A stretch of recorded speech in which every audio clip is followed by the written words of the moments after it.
Ladies and gentlemen, welcome to this live stream. I am Tausif Anam, and I'm pleased to introduce you to a special guest who's joining us today. Our guest today is Charity Berry. Hi, Charity. How are you? Good. I How are am you doing doing this well. evening? Thank you for being here. My friends, Charity Berry is a Thanks for having me. Republican candidate for the United States House of Representatives from Wisconsin's 2nd Congressional District. Charity is a lifelong resident of Wisconsin's 2nd Congressional District. She's a conservative and is very actively involved in politics. And today I will be asking Charity a series of questions regarding her political involvement and why she is running for Congress. And we will also discuss some important issues that American voters are talking about. So please stay connected with us and let's get started. Charity, are you ready? I am ready. Perfect. So the first question, please tell us about yourself and how you entered Wisconsin's political arena and what made you run for office. It's a fun story. First, I'd like to say hi, Terry. I see her down in the comments. It's one of my first supporters from down in Greene County. I understand she moved away, but we miss you. But anyway, I grew up in Madison in a conservative Christian family. Small town values, and it, wasn't particularly active in politics. I remember one time in the early 2000s, my mom was a poll worker, but that's about as far as we got at that time. And we always voted, took that seriously, researched the candidates. But when 2020 hit, I realized that if I wanted something to change in how I was being represented, I was going to have to do something about it. I saw our business affected. I saw friends' health affected when COVID came through. I saw, those people were lost their jobs from the mandates. Fathers and breadwinners were forced out of the workforce. And then we saw my Madison burn over the summer of 2020, and our nation get polarized, neighbor against neighbor, throughout the election process and after that.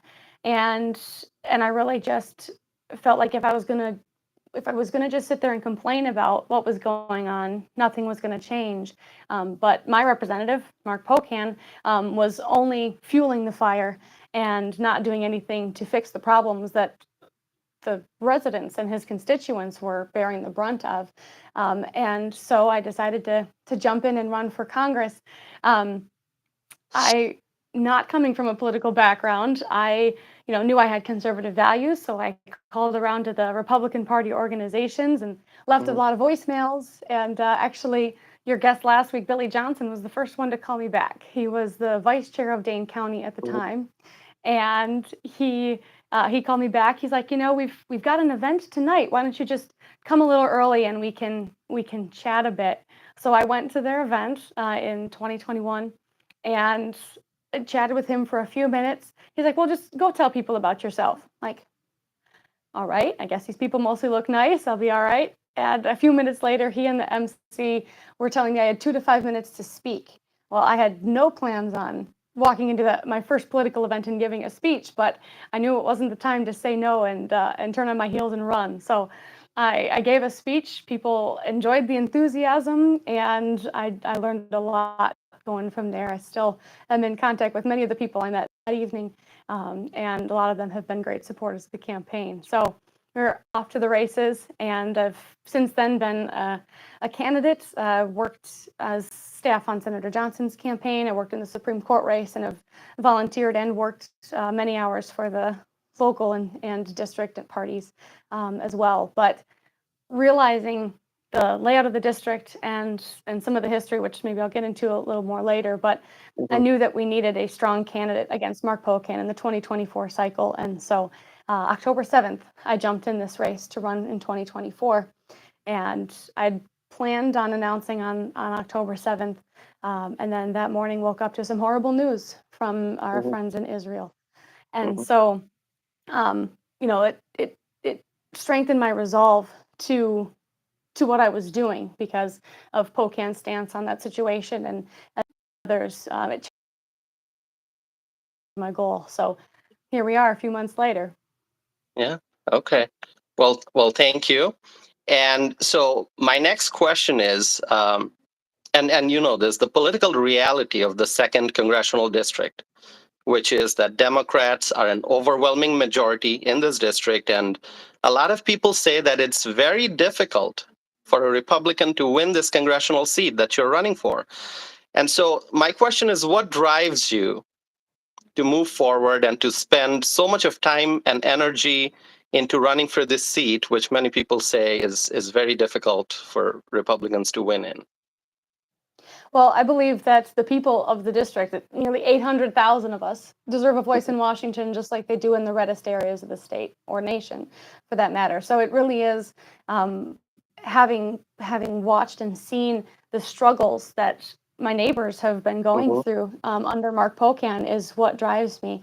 And I think a little history of the district might help maybe your listeners. You probably know most of this, but your listeners understand more what the scenario really is. So back in the 90s, we did have a Republican, and he decided to keep his sanity instead of his seat and retire from Congress.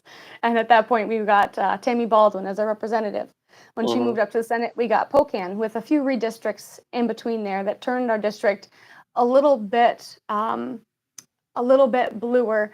And so a lot of Republicans, when Pocan got in 2012, we gave up on the district. Honestly, we have all of Dane County. We do have 4.5 others, but it's like you said, it's not easy here. They're not all, it's not a chummy race. We'll put it that way. But what that is left is a void, because now Pocan's been in office for nearly 12 years, and he has been able to just slide in every time. No one holds him accountable. No one points out how extreme his views really are. There are actually voters that have given him their vote in the past that have told parts of my team that, well, we thought he was a moderate. Back in the 90s, maybe when he was on the county board, he's more of a moderate libertarian, but Bernie Sanders endorsing representative we have now is not that individual.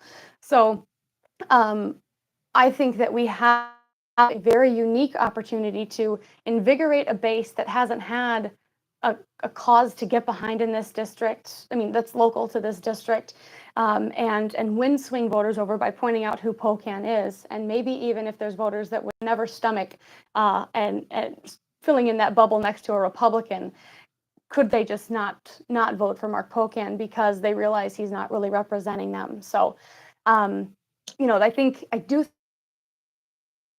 this district, and the truth is that with the mentality of giving up on the district since Pocan got into office, this district itself and this race has lost 5 percentage points in the election. And so you can say, Charity, you're crazy. You're never going to get Pocan out of office. Well, first of all, I beg to differ.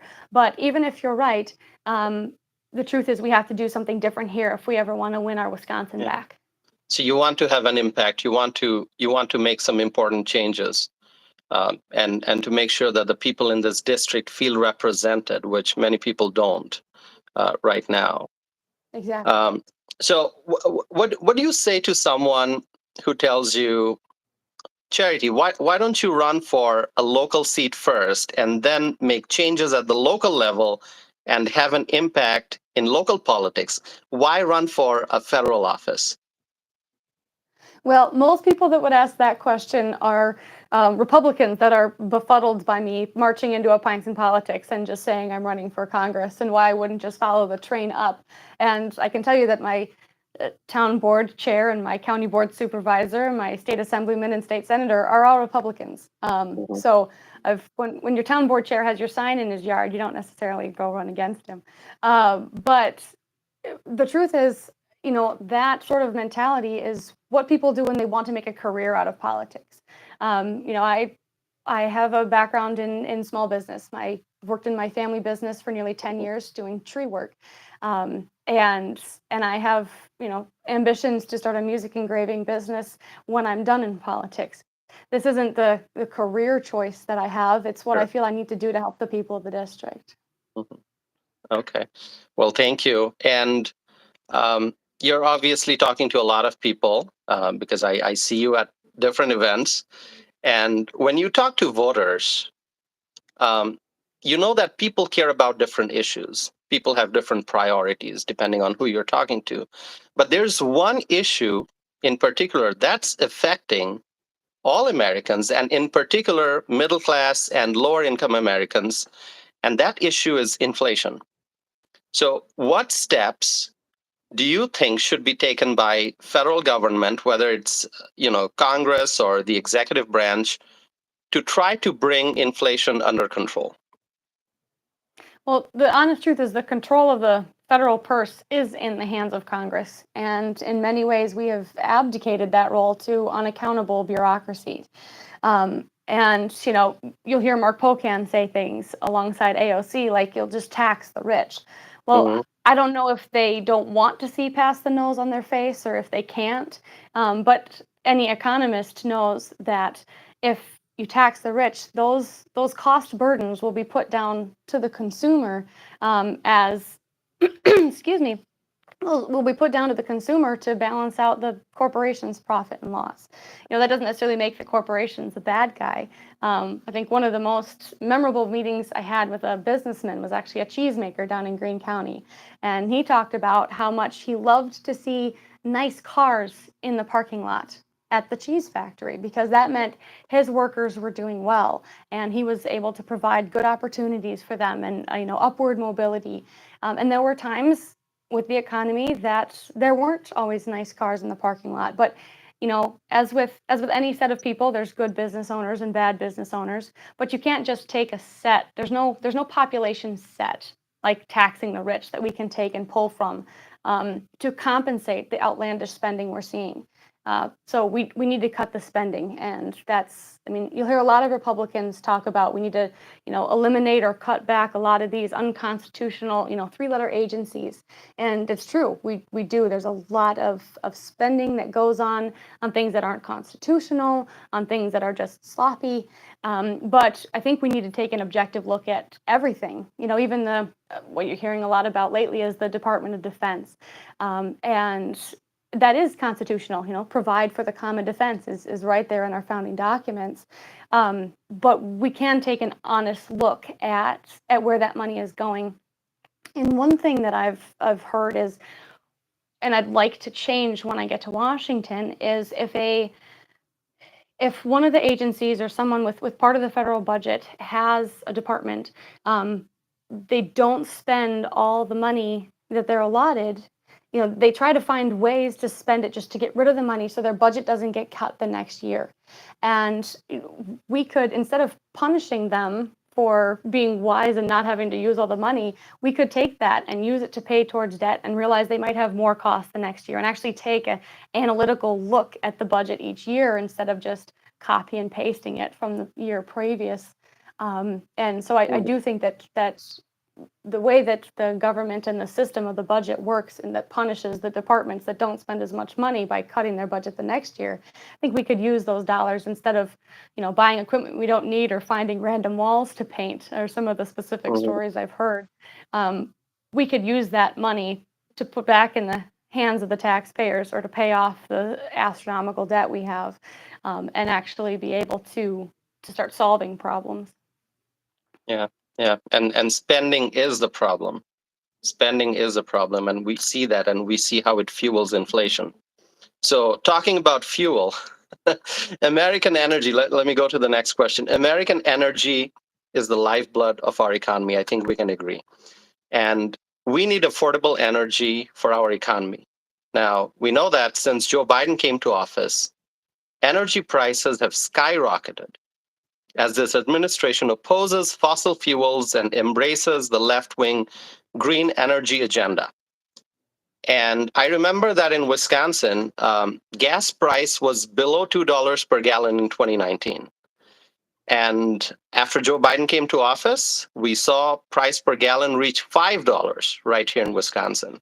I remember that when that happened. And we're still paying right now, we're still paying well over $3 per gallon in our state. And I also saw in the news earlier this month that OPEC Plus, which is the Organization of petroleum exporting countries and their allies, they continue with their plan to cut production, which would likely increase the prices that we pay for fuel at the pump. So what's your solution to this energy crisis that we're facing? How would you like to address this crisis and solve this problem? Well, I think one of the quotes we hear often from environmentalists that don't want to have oil production here in the country is think globally, act locally. But when you are pushing out any progress in energy or energy independence in the United States and pushing all of that to places like China and Iran and Russia, not only are you harming our national security, but you're also putting them in places where it's actually less beneficial to the environment. It's more harmful to the environment by their standards to have those things produced that way. So they're not even taking their own advice of thinking globally and acting locally, because if we were, we would have you know energy production here in the United States where it is done in a way that where the business owners have the freedom and the opportunity to actually want to do what's best for their country and their family, instead of the oppressive environments and cultures across the world where we're pushing all of that, and then it's affecting the globe on a larger scale.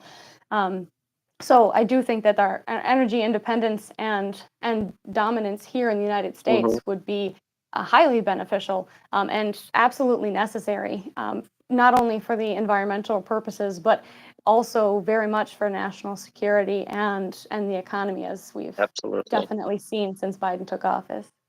Absolutely. Okay. Now we're going to talk about a different topic, which is a topic that I frequently talk about. I talk about this all the time on this channel. Immigration. It's a huge topic in America right now, and we have an open border because of the Biden administration, and an estimated 10 plus million foreign nationals have come into our country illegally through the southern border since this administration came to power. So, Charity, my question to you is, if elected to Congress, what steps would you take to address the border crisis? Well, we need to stop the chaos first and foremost. We need to close the border to what is the overwhelming invasion that we're seeing currently. I mean, you and I both know how important immigration is to our country. I mean, I can trace my ancestry back to the Mayflower. We're, some of the first immigrants to America, and we've heard your story, and I'm sure you shared it here on this channel of more recent. Yeah. Yeah, and so America is founded on immigration, but often I think Republicans that say we want to close the border and stop the chaos get the people call them inconsiderate or non-compassionate, or don't we even care about the lives of the people that are trying to come across.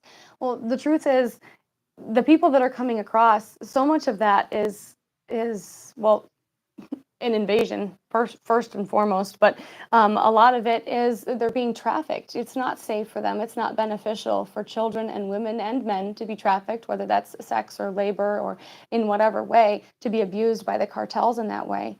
But it's not safe for the American citizens, but it's also not beneficial for those who want to come over the right way. If we can't stop the chaos we have now, what chance do we have to, and I know it's something that both parties have failed at in the past, but what chance do we have to work together to actually revitalize an immigration process that would benefit people that want to come in and be a productive part of the build their American dream, be a productive part of American society. We need to be able to streamline that process. I've heard so many stories of people that have wanted to come in the right way, and they get bounced from agency to agency to agency. And others that are committing crimes and harassing people, and they stay or they go and they come back. And we need to have a structured system that actually protects the people, not only the citizens, but also the legal immigrants. And that's where I think our messaging has gotten mixed up a bit, because we get so often accused, if you want to shut the border, you're racist. No, I want good people to come in. If workers coming in is fantastic, and people that want to be part of America, that's wonderful. We need that. We grow with that, but we cannot accomplish it with the chaos that we're seeing down on the southern border. And Pocan's extreme ideas of abolishing ICE and very anti-law enforcement and very pro-open border is harming his constituents. It's just one of the many examples. And with the drugs, especially that are coming in over the border, we've seen such an uptick in drug deaths, and that's a direct result of the open border and Biden and Pocan's policies on it. Yeah. And I always tell people that we cannot have two pathways to enter the country, one legal, one illegal. There must be only one pathway, the legal pathway. And, can we make changes to the legal system? Can we improve it? Absolutely. But, we can do that once the border is secure, but right now it's not, right? Yeah. Exactly. So, thank you for sharing your views on that. Now, the next topic is something that it's probably one of the most widely discussed topics, I think, in politics right now: abortion. Major topic of debate in the United States right now. So I'm just going to ask you, what's your view on abortions, and what would you like the voters to know as they look at the candidates who are running for Congress in the 2nd Congressional District? What's your view? Would you share that with us, please? Well, if you don't mind, I'd like to start that off with a story, because I think it often gets lost in political rhetoric and we lose sight of what the truth is. And that is that my brother and sister-in-law got married very young. They were 19 and 20. And very shortly thereafter found out that my sister-in-law was expecting her first child, which they were very excited for. It's young growing family, so not well-to-do by any means, but comfortably off and starting off in life. And so they went to get an ultrasound to find out the gender of the baby, and they found a problem with him. He had a condition called gastroschisis. So his abdominal wall had closed before his intestines were inside his body. You hear rhetoric from the left about, what about these babies that they're born incompatible with life or inside out? Well, it sounds horrifyingly grotesque. Why would you want anyone to suffer through life inside out? But my nephew was literally in utero inside out. And the first option that was presented to my brother and sister-in-law was to terminate the pregnancy, was an abortion. And well, they said, no, we don't want to do that. What are the other options? And they were pushed to the point where my sister-in-law was in tears because they were at the hospital. They were pushing her so far because they wanted her to abort that pregnancy. And thankfully, my brother and sister-in-law stood their ground, and they found out what other options were available. But my sister-in-law was actually afraid to go to the hospital to get prenatal care because of how much pressure she was receiving to terminate the life of her child. And when my nephew was born, he was a couple weeks early and spent about a month in the neonatal ICU, where they have, we've progressed enough in science that maybe when Roe v. Wade was decided in the 70s, he wouldn't have made it. But the truth is, after a month in the NICU, that child is now a 9-year-old bounding little boy with lots of opinions and an absolute ray of sunshine in the life of his family and all those around him. And so the question that I would offer is, do we actually want women to have a choice? Or does the left that just wants to push abortion up to birth, up past birth, do they just want to push their choice on women?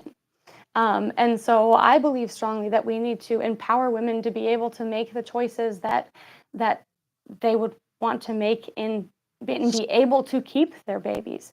And so I'm pro-life. I absolutely believe that every child is a gift of God, and not every mother can keep their child. I think there are lots of improvements to the adoption and foster care and child protective services, all of those systems that these kids get stuck in at times if they're born into bad situations. There's a lot of room for improvement. I've seen much of that firsthand. I won't go into all of that now, but it's horrible to see those kids get stuck. But it those kids themselves have an ability to live their lives and to change the lives of those around them. And each of them, just like a baby born from a planned pregnancy, has the opportunity to live for the best or the worst. And who are we to decide? So I think that we've gone as a society too far in saying, well, women's liberties are at stake. Well, they are, because they're being pressured into one little niche and just driven by the fear of that, based on where we were pro Roe. And the truth is that if we actually embrace the progress we've made in science, we don't have to regress to a pro Roe look at society. We can actually preserve lives and enrich lives of mothers and children and women and men across our nation, without having to lose innocent lives.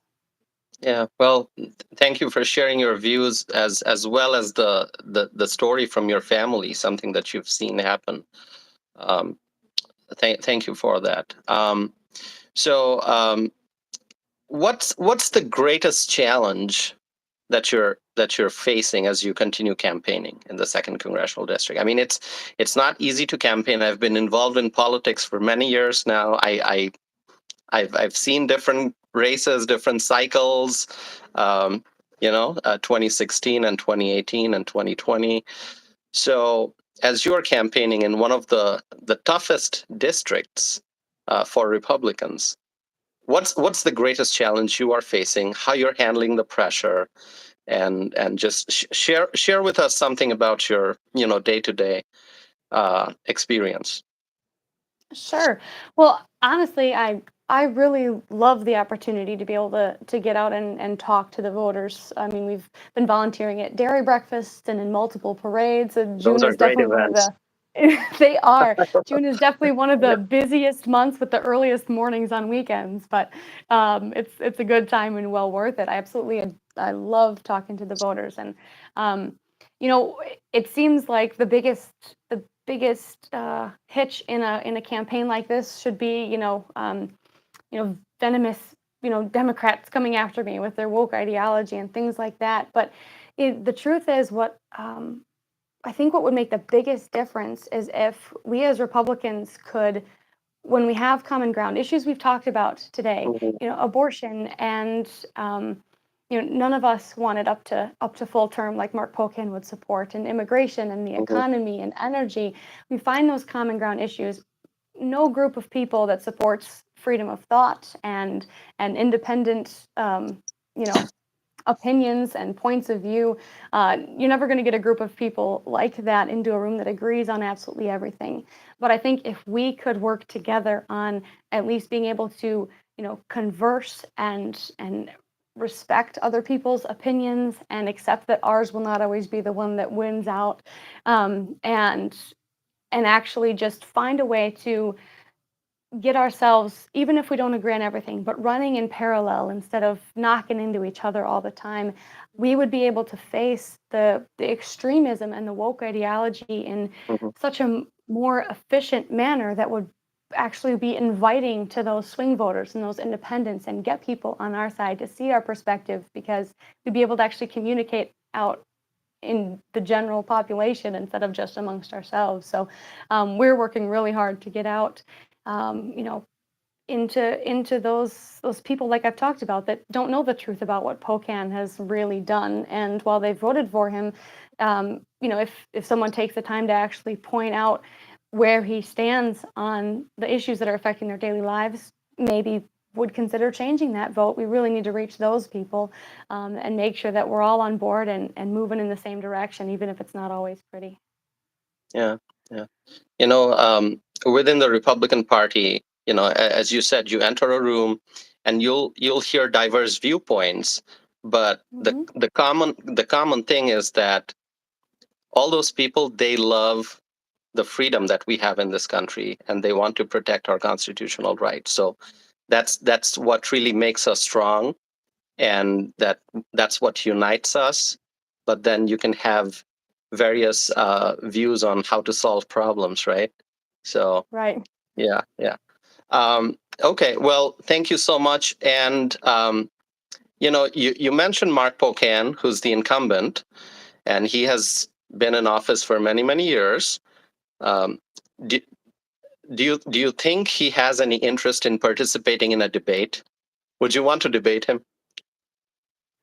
I think I would love to debate him. It would depend a bit on on the forum of that debate, because I've seen debates done well and I've seen them done very poorly.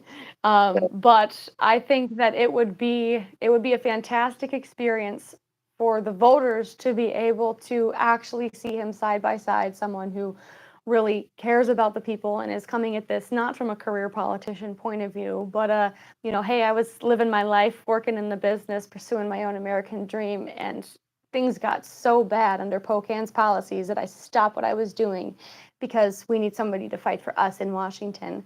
And he doesn't have that. And I do, and I think that attitude is going to win in November, and it needs to if we're going to turn this boat around. Yeah. Okay.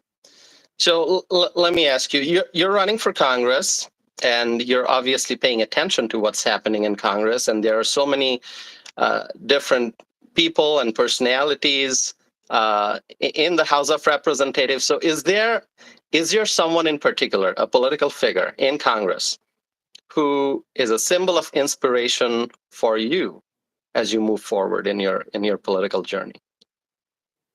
Well, there are several people in the House that I think you take different things that they do, admire. They've challenged and encouraged me throughout the years I've been involved. But I would say if I had to pick someone in the halls of Congress, I'd probably pick from the Senate side, Marsha Blackburn from Tennessee. Okay. Well, just Mm-hmm. like we said, walk in a room, I might not agree with everything that she says or does, but I think her attitude in what I've seen really comes off to me as someone who wants to fight for the people of her state, and just get to the common sense, cut to the chase, get rid of all the get rid of all the political jargon and whatever else goes on in Washington D.C., and fight for the people of her state. And that's what I want to do for the people of the district. And they might not all agree with me on every decision I make or things that I do.